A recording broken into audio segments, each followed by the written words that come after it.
kami memuji dan mengucap syukur kepadamu atas segala kasih, karunia, anugerah, limpah rahmat dan berkat-Mu. Atas segala perkenanan Tuhan di dalam kehidupan kami, sehingga kami dipilih untuk menjadi anak-anak-Mu, menerima belas kasihan, pengampunan, anugerah yang Kau berikan bagi kami. Atas segala perlindungan Tuhan, pemeliharaan Tuhan, bimbingan Tuhan, tuntunan Tuhan, berkat Tuhan yang senantiasa melimpah di dalam kehidupan kami. Untuk itu kami mau menaikkan ucapan syukur kami yang tak terhingga kepadamu. Seraya senantiasa menyerahkan diri kami di hadapan Engkau. Sebab di dalam Engkau kami akan terpelihara dengan sempurna. Karena Engkau adalah pemelihara yang kekal. Untuk itu di tengah-tengah persekutuan ibadah kami, di hari Minggu yang indah ini, di hadapan hadirat Tuhan yang turun di tengah-tengah kami ingin meneduhkan hati kami, menundukkan pikiran kami kepada otoritas kedaulatan firman-Mu. Karena firman-Mu itulah yang mengandung segenap kebenaran dan janji-Mu yang akan Kau genapi, membimbing kami, menuntun kami, bahkan menjadi pelita dalam kehidupan kami. Dan janji-Mu akan menjadi milik kami. Karena Roh-Mu itu sendiri yang akan mengerjakannya di tengah-tengah pewartaan ini. Karenanya kami bersehati mohon kepadamu, biarlah kuasa Roh Kudus itu menguasai kami semua. Terima kasih Bapa, dalam nama Yesus kami berdoa. Amin. Silakan duduk.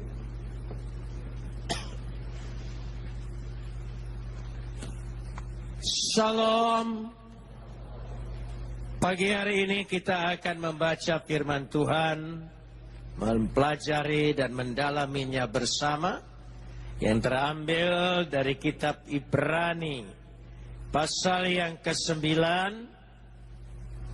diawali dari ayat 19 sampai ayat 28. Ibrani pasal 9 ayat 19 sampai ayat 28.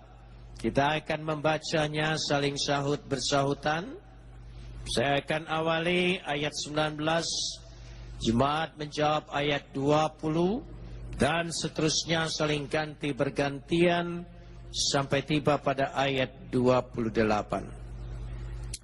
Sebab sesudah Musa memberitahukan semua perintah hukum Tuhan kepada seluruh umat, Ia mengambil darah anak lembu dan darah domba jantan serta air dan bulu merah dan hisop, lalu memerciki kitab itu sendiri dan seluruh umat.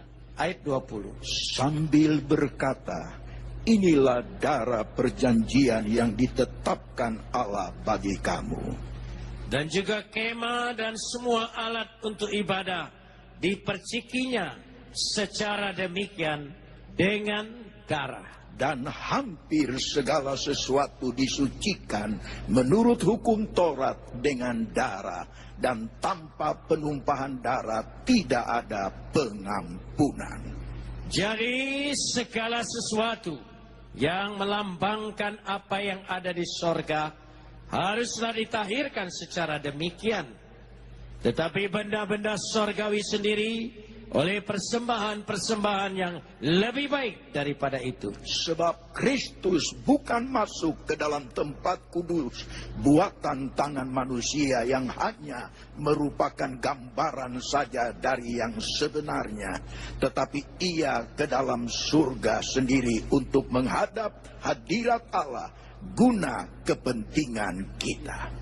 Dan Ia bukan masuk untuk berulang-ulang mempersembahkan dirinya sendiri, sebagaimana imam besar setiap tahun masuk ke dalam tempat kudus dengan darah yang bukan darahnya sendiri. Sebab jika demikian, ia harus berulang-ulang menderita sejak dunia ini dijadikan.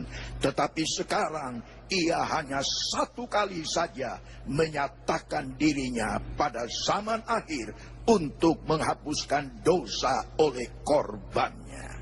Dan sama seperti manusia ditetapkan untuk mati hanya satu kali saja, dan sesudah itu dihakimi. Demikian pula Kristus hanya satu kali saja mengorbankan dirinya untuk menanggung dosa banyak orang. Sesudah itu ia akan menyatakan dirinya sekali lagi tanpa menanggung dosa untuk menganugerahkan keselamatan kepada mereka yang menantikan dia.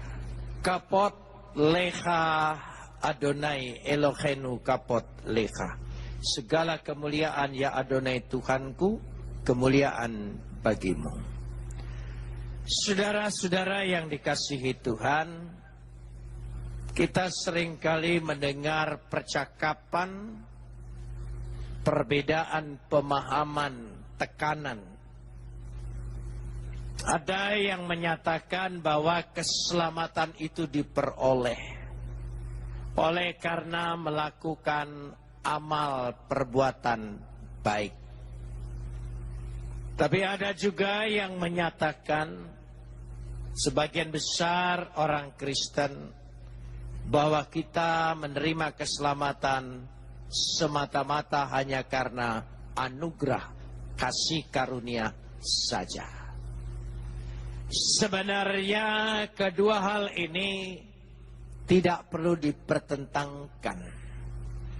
Karena kalau kita membaca Alkitab dan kitab-kitab suci lain secara utuh, kalau keselamatan itu hanya diperoleh oleh karena perbuatan, amal perbuatan kita, lalu di mana kedaulatan Tuhan, kuasa Tuhan yang menjadi pemilik sorga yang melakukan keselamatan?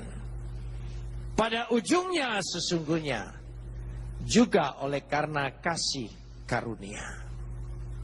Sebaliknya juga orang yang menerima keselamatan itu karena kasih karunia dan anugerah, bukan berarti dia tidak dituntut untuk melakukan perbuatan-perbuatan baik. Jadi dua-duanya tidak perlu dipertentangkan. Apalagi dalam dunia Kristen, kita seringkali mendengar rumusan perdebatan. Sekali selamat, tetap selamat. Dan ada yang mengatakan keselamatan itu bisa hilang.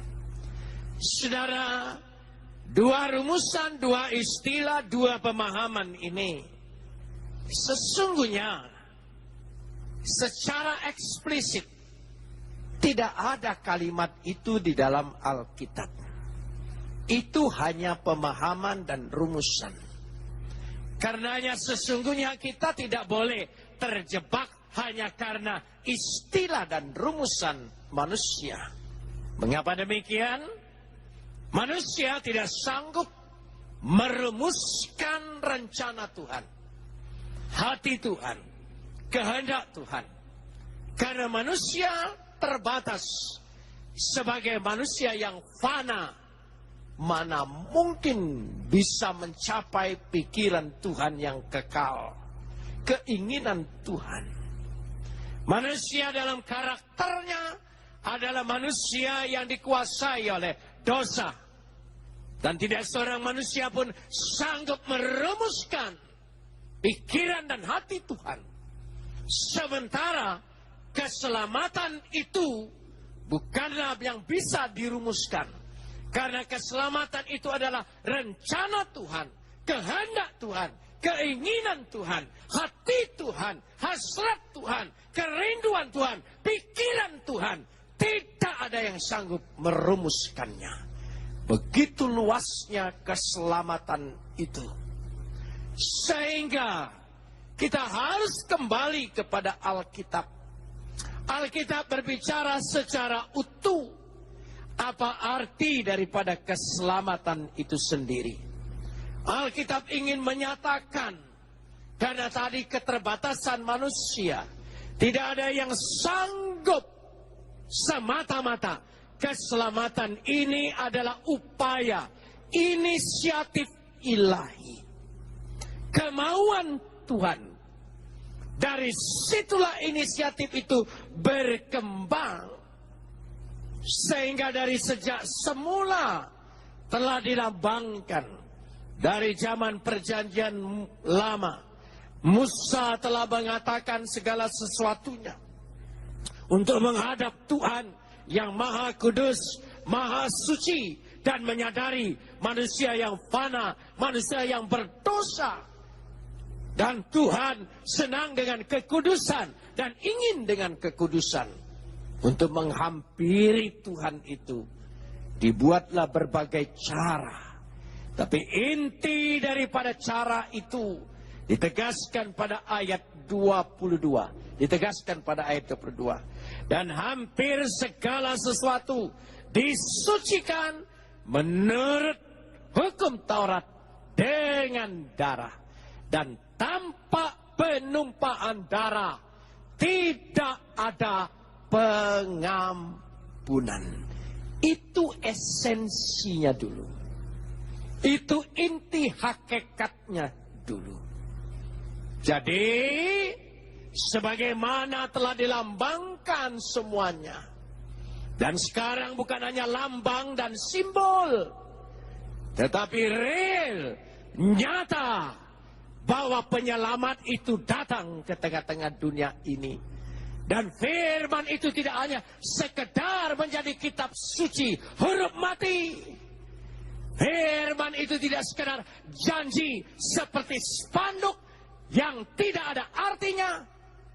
Karena itu firman itu menjadi manusia, hidup di tengah-tengah dunia, hidup di dalam sejarah. Dan dia hidup, dia melakukan karya Tuhan, kemauan Tuhan, keinginan Tuhan, kerinduan Tuhan. Hanya sang firman yang ada dalam diri Tuhan, yang tahu persis apa keinginan dan rencana Tuhan. Karenanya dia mati buat saya dan saudara. Siapa namanya? Yesus. Beri kemuliaan buat nama itu. Nama di atas segala nama. Karenanya mari kita melihat di sini apa sesungguhnya. Ayat 24 berkata, sebab Kristus bukan masuk ke dalam tempat kudus buatan tangan manusia yang hanya merupakan gambaran saja dari yang sebenarnya, tetapi ke dalam sorga sendiri untuk menghadap hadirat Bapa guna kepentingan kita. Penegasan yang begitu jelas sekali. Dikatakan di sini keselamatan itu begitu pasti, jaminan yang pasti, dan tidak dapat diragukan lagi. Karenanya ayat 25 menegaskan ia bukan masuk untuk berulang-ulang mempersembahkan dirinya sendiri sebagaimana imam besar setiap tahun masuk ke dalam tempat kudus dengan darah yang bukan darahnya sendiri. Ya, dikatakan itu, maka dilanjutkan pada ayat 26 penegasannya. Sebab jika demikian ia harus berulang-ulang menderita sejak dunia dijadikan.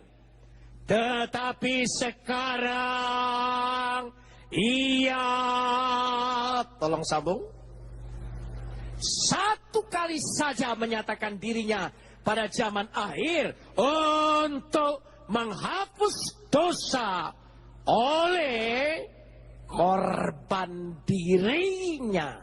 Bukan korbannya saja, saudara. Teks aslinya menyatakan ada kata pribadi yang jelas. Bukan korbannya, ya, tapi korban dirinya. Satu kali saja. Hanya satu kali saja. Ditegaskan dengan tegas. Satu kali. Hapak. Hapak. Hapak.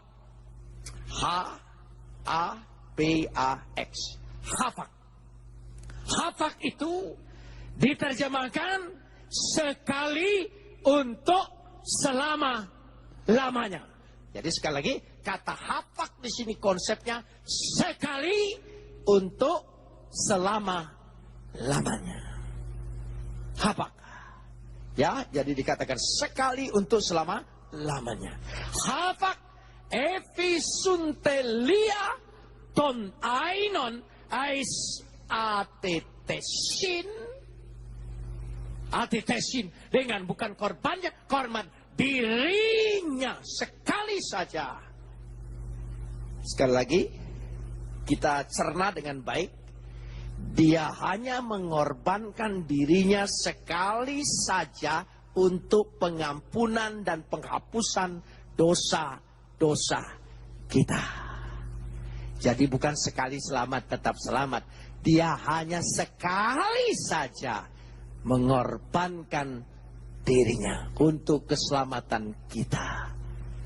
Dan kita sekarang diperhadapkan dengan perjamuan kudus, diingatkan kembali korban kepastian yang sekali itu sudah menjadi milik kita.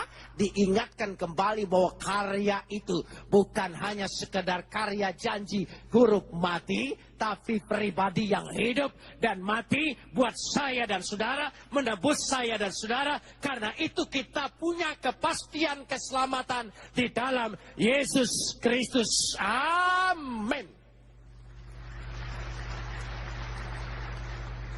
Kita lanjutkan sekarang ini. Kata satu kali itu berarti tidak berulang-ulang. Dicontohkan ayat 26. Ayat 27. Dan sama seperti manusia ditetapkan untuk mati hanya satu kali saja. Jadi diibaratkan. Sama seperti manusia ditetapkan untuk mati hanya satu kali saja. Kaikat hoson apoketaitois anthropois, manusia anthropois, hapak apotanain. Jadi manusia sekali mati saja. Dan tidak ada yang berulang-ulang. Karena itu ditegaskan ayat 27. Dan sama seperti manusia ditetapkan ayat 28. Demikian pula Kristus. Tolong sambung. Hanya satu kali saja mengorbankan dirinya untuk menanggung dosa banyak orang. Dan sesudah itu ia menyatakan dirinya sekali lagi tanpa menanggung dosa untuk menganugerahkan keselamatan kepada mereka yang menantikan dia. Jadi hanya satu kali saja. Ini konsep Kristen. Hapak. Coba ucapkan. Oh, di situ berangkat dari kata-kata itu. Sekali untuk selama-lamanya. Amin, saudara. Tapi jangan salah mengerti. Ayat itu jangan kita ambil sepotong karena kesukaan kita. Orang Kristen begitu bangga, sekali selamat tetap selamat, kita sudah pasti diselamatkan. Lalu seringkali tidak melakukan buah-buah keselamatan itu. Dengan seenaknya hidup. Dan seolah-olah kalau berdosa tinggal minta ampun, buat dosa, ampun, dosa, ampun, dosa, ampun. Berulang-ulang. Tidak menjaga kehidupannya. Itu adalah kekeliruan membaca Alkitab. Hanya cari ayat-ayat yang menyenangkan saja. Karena seperti ini dulu. Konsepnya seperti ini. Karena manusia itu tidak ada yang sanggup menghampiri Tuhan. Hanya karunia Tuhan. Semata-mata. Kalau tidak belas kasihan dia, kemurahan dia, anugerahnya, rencananya, izinnya, tidak ada satu manusia pun dapat menghampiri tahta Tuhan. Sekali lagi, tidak ada satu manusia pun yang sanggup menghampiri tahta Tuhan. Tetapi yang dari tahta Tuhan, dari dalam diri Tuhan, firman itu menjadi manusia. Dialah yang menghampiri manusia. Itulah yang dimengerti anugerah. Saya kasih contoh. Ada cerita Tiongkok kuno, yaitu dalam sebuah kerajaan, ya, dan raja tinggal di istana. Istana tentunya bagus, baik. Dan di halaman istana itu ditanam satu pohon buah yang paling baik. Raja kalau menanam pohon-pohonan, buah-buahan, pasti buah-buahan yang terbaik, terenak, dan jarang ada bagi orang kebiasaan. Dan di halaman itu ditanam pohon yang berbuah, dan tidak seorang pun boleh memakan buah itu, termasuk pengawal, tanpa seizin raja. Jika ada yang melanggar itu, hukumannya mati. Lalu ada seorang anak, rakyat jelata, tidak bisa menghampiri istana. Dia hanya berjalan di seberang istana.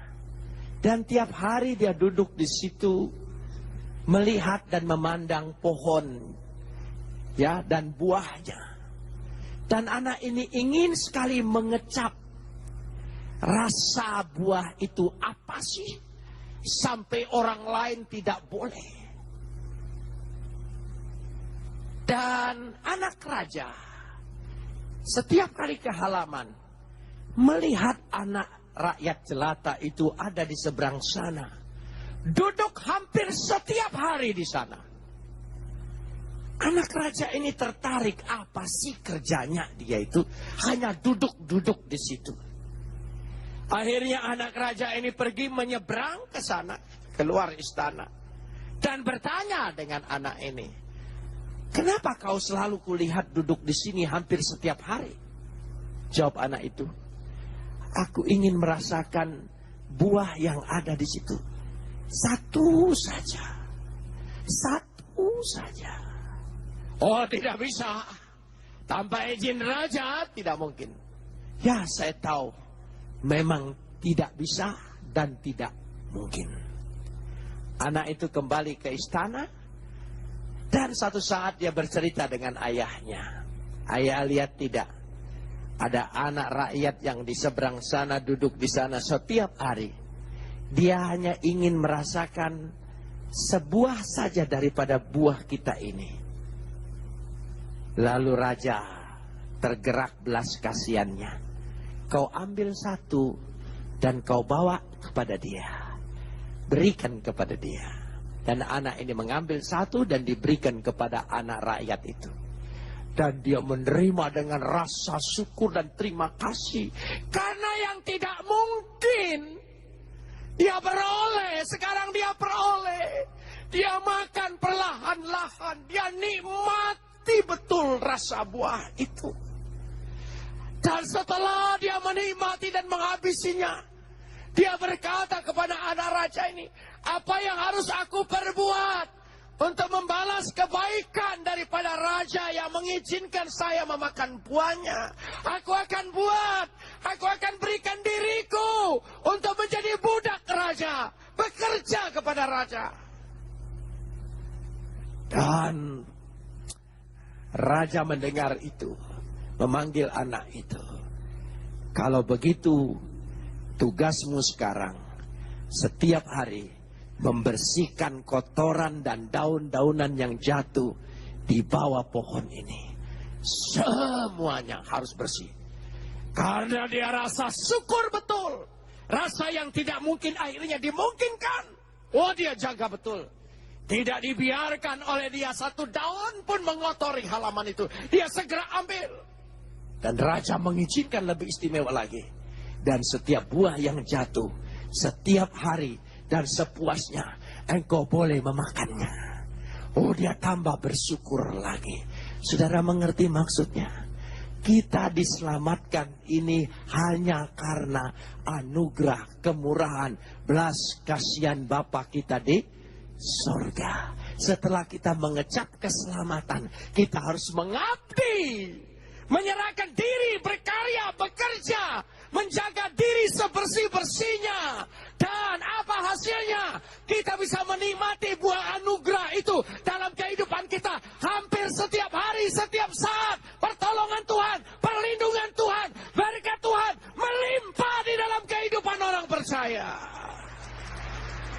Itu sebabnya orang yang menerima kasih karunia harus lebih lagi melakukan perbuatan baik di dalam hidupnya karena ingin menikmati setiap saat anugerah dan belas kasihan kasih karunia Tuhan. Tidak pernah habis-habisnya, bahkan berlimpah-limpah. Katakan apa? Amin. Itu penting sekali. Jadi bukan buat kebaikan Tuhan untuk kita berbuat baik. Karena itu ayat ini jangan dipotong. Penulis kitab Ibrani berkata hafak hanya satu kali saja. Tapi Rasul Paulus pun menekankan hal yang sama. Di dalam kitab Roma, kita baca Roma pasal yang ke-6. Kitab Roma pasal yang ke-6 dikatakan di situ pada ayat yang ke-10. Roma 6 ayat yang ke-10. Ya, kita lihat Roma 6 ayat 10. Kita lihat di sana. Sebab kematiannya adalah kematian terhadap dosa. Tolong sambung. Apa? Satu kali dan untuk selamanya. Dan satu kali dan untuk selamanya. Saya baca bahasa aslinya. Sebab ia mati, yakni mati terhadap dosa, satu kali untuk selamanya. Ho gar apetanen te hamartia dosa apetanen epapak. Epapak adalah bahasa turunan dari kata hapak. Satu kali untuk selamanya. Oh, mari kita lihat lagi Roma 6 ayat 10 ini. Saudara percaya Yesus mati sekali untuk selamanya untuk menebus dosa kita. Amin. Dan kita semua sudah menerima kepastian. Amin. Dia sudah mati untuk kita. Amin.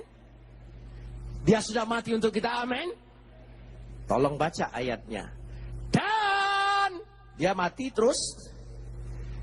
Oh, dia mati terus atau dia bangkit? Dan kehidupannya.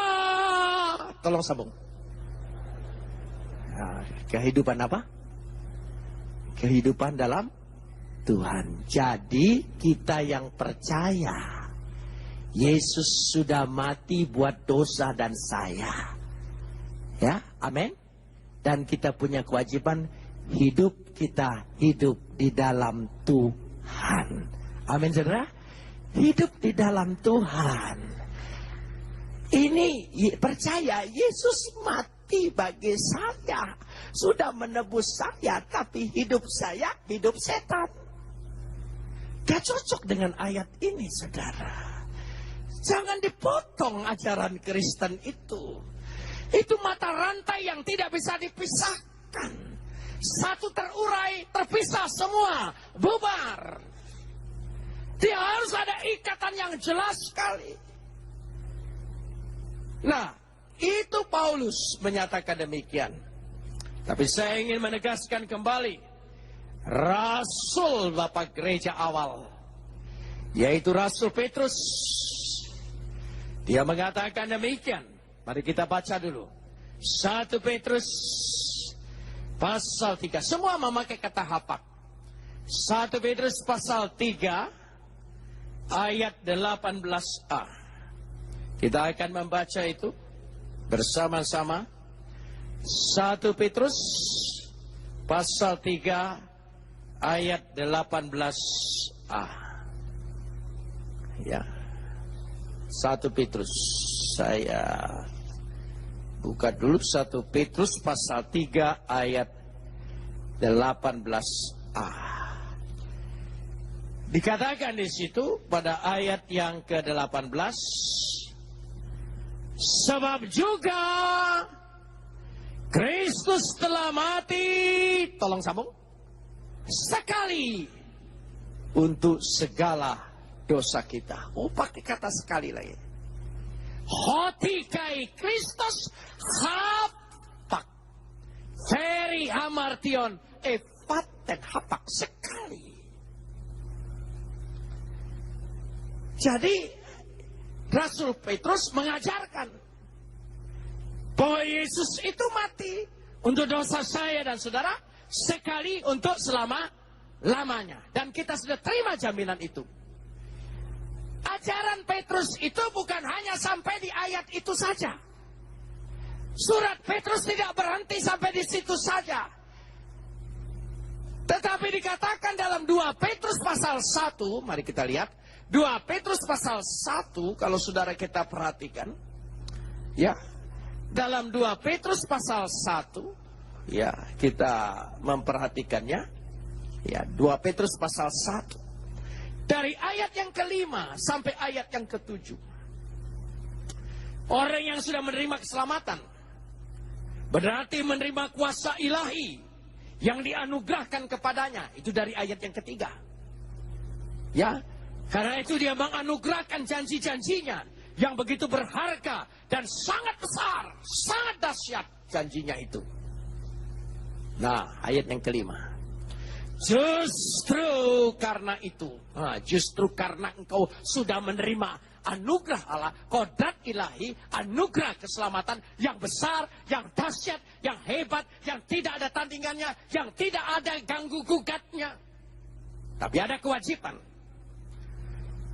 Kamu harus dengan, tolong sambung, sungguh-sungguh berusaha. Berusaha apa? Untuk menambah kepada apa? Iman. Jadi kalau kita tetap hidup di dalam Kristus, iman kita makin hari makin bertambah. Tambah kuat, tambah teguh. 1, iman. Imanmu kepada apa? Kebajikan. 2, kebajikan. Saudara mengerti kebajikan? Amal, perbuatan baik. Jadi harus melakukan perbuatan baik. Yang ketiga, kepada apa? Pengetahuan, hikmat, pengetahuan akan Tuhan, pribadi Tuhan, sabda Tuhan. Tidak akan habis-habisnya hikmat keluar dan ada di dalam diri kita kalau kita sungguh-sungguh hidup di dalam Tuhan. Dan pengetahuan kepada apa? Kepada apa? Penguasaan diri. Coba sama-sama. Sekali lagi apa? Jadi orang yang sudah diselamatkan itu adalah orang yang bisa menguasai diri. Makin hari makin ada. Dan itu dilakukan oleh pekerjaan Roh Kudus. Saudara percaya Roh Kudus sudah menguasai kita semua? Amin, saudara. Orang Betani paling hebat menjawab itu. Saudara sudah dikuasai Roh Kudus semua?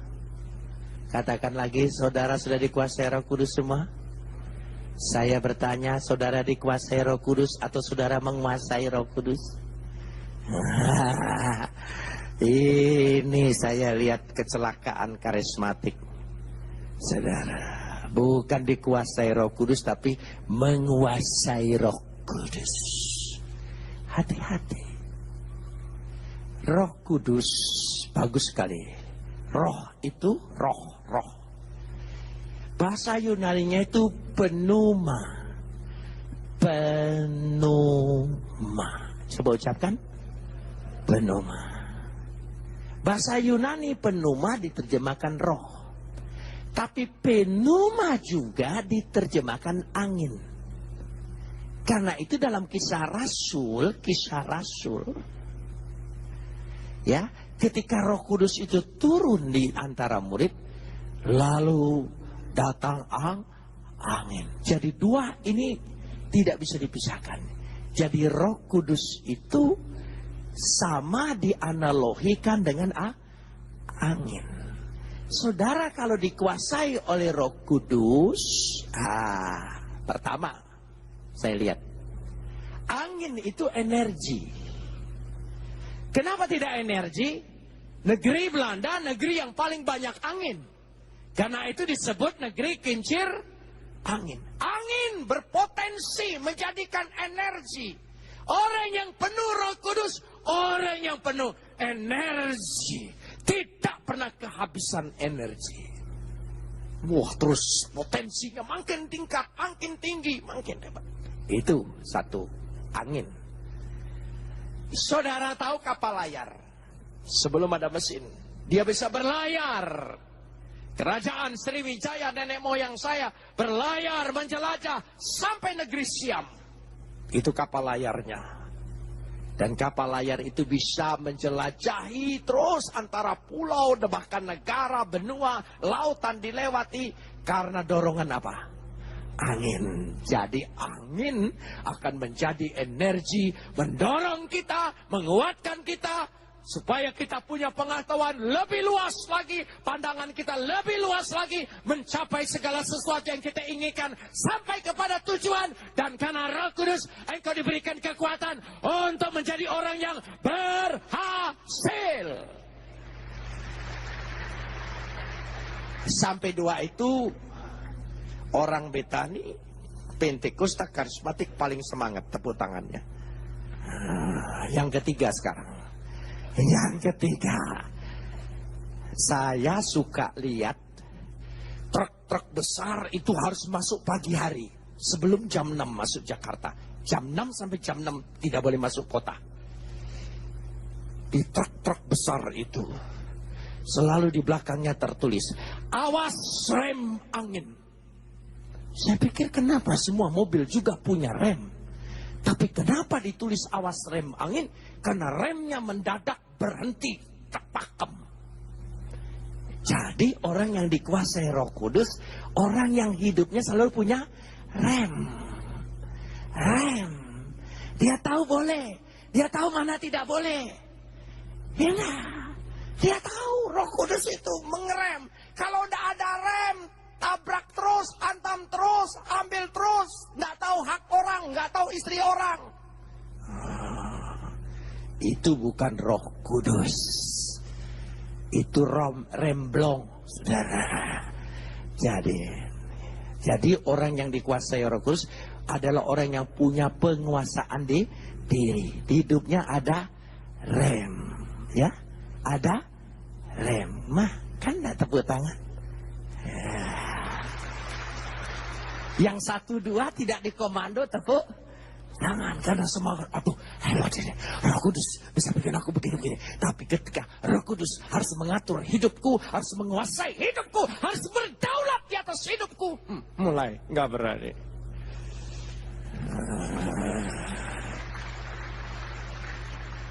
Saya bukan tidak percaya karunia roh, termasuk bahasa lidah. Sangat-sangat saya percaya.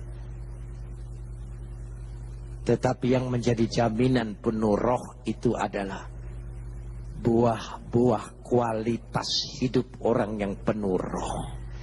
Itu yang penting dan berat untuk kita. Kita hitung. Ini Petrus berbicara kualitas orang yang diselamatkan. Sekali lagi, kualitas orang yang diselamatkan. Dikatakan di situ tadi, dalam Petrus tadi, saya ingin mengajak lagi kita membaca Petrus ini tadi. 2 Petrus pasal 1 tadi. Ya, kita lihat 2 Petrus pasal 1. Ya. Dikatakan di situ supaya penguasaan diri, ya, 1 iman, 2 kebajikan, 3 pengetahuan, 4 penguasaan diri, dan 5 penguasaan diri.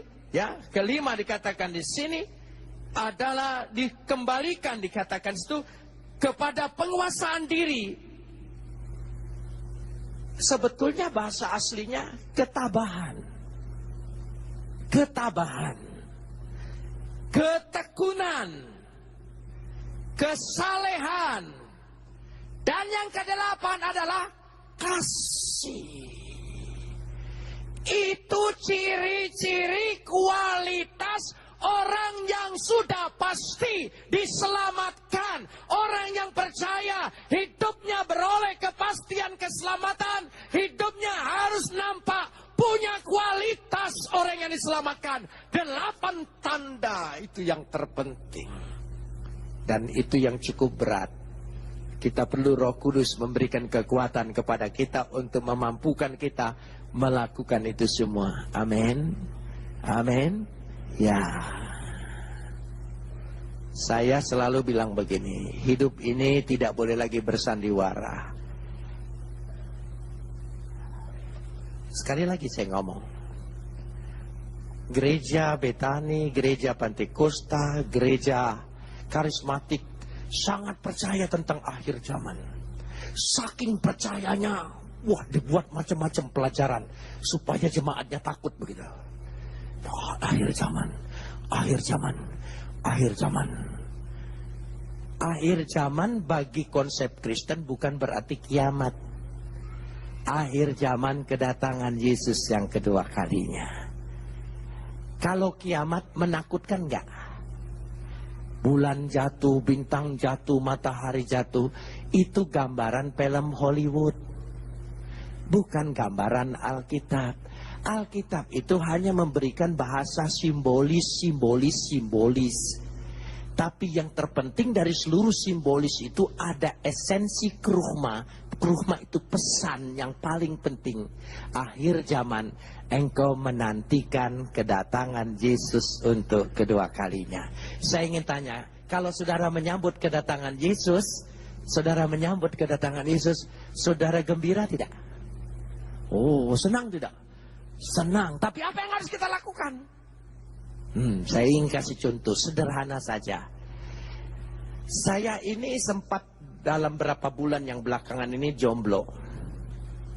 Karena istri saya sama anak saya yang di Jakarta sama cucu-cucu berangkat semua liburan ini menengok kakaknya yang paling besar. Anak saya yang laki-laki di Amerika. Saya sendirian di rumah. Betul-betul jomblo tidak enak saudara ya. Gitu. Tapi saya agak sedikit bebas. Kenapa saudara? Karena taruh ini di sini. Saya biasa berantakan kalau baca buku itu. Baca buku ini separuh baru taruh sini. Baca ini separuh. Pembantu tidak boleh bolak-balik. Itu sudah hafalan saya. Jadi saya bebas di kamar itu rasanya merdeka. Gitu saudara ya. Enak sekali saudara. Lalu ketika mau mendekatin pulang dibimbing oleh Ibu Yusuf, saya pulang tanggal sekian jam sekian gini ini harap jemput. Waduh, mana lebaran lagi saudara? Sudah selesai lebaran kan pembantu ndak ada. Wah, terpaksa saya minta bantu staf saya. Mari kita bereskan rumah seberes-beresnya. Persis sana, persis sini, semua dibersihkan. Buku-buku, semua yang berantakan semua terpaksa. Karena pembantu tidak ada. Tapi untung saya masih punya staf yang nggak lebaran. Itu enaknya saudara ya. Jadi saya bisa kerahkan semua. Saya kebetulan ketua STT mahasiswa. Saya kerahkan mahasiswa saya juga untuk bersihkan rumah. Semua siram, ini siram, ini siram. Kenapa Ibu Yusuf senang dengan tanaman anggrek? Pokoknya anggreknya diberesin semua, saudara, dibagusin semua. Terus ada yang agak mati, saya cepat cari di toko yang jual anggrek, saya ganti, saudara gitu. Pokoknya diganti semua, sudah. Waktu dia datang, dia senang sekali. Kamu ternyata mampu ya. Karena percaya dia datang. Nah, saya ingin analogikan perkara ini dengan kita yang menantikan kedatangan Yesus. Apa kita betul percaya Yesus bakal datang? Jawaban saya, amin saudara. Saudara percaya Yesus bakal datang? Apa saudara sudah siap betul-betul hidupmu menantikan kedatangan Yesus? Itu dua perkara yang tidak bisa dipisahkan satu dengan yang lain. Renungkan ini sambil kita melihat ini. Saya percaya Kristus sekali untuk selama-lamanya, memberikan jaminan pasti tubuh dan darahnya. Buat kita pasti selamat, dan makin kita bersyukur akan keselamatan, kita makin menikmati setiap saat, setiap hari, pertolongan Tuhan, kemenangan Tuhan, berkat Tuhan ada di dalam kehidupan kita. Mari kita berdoa.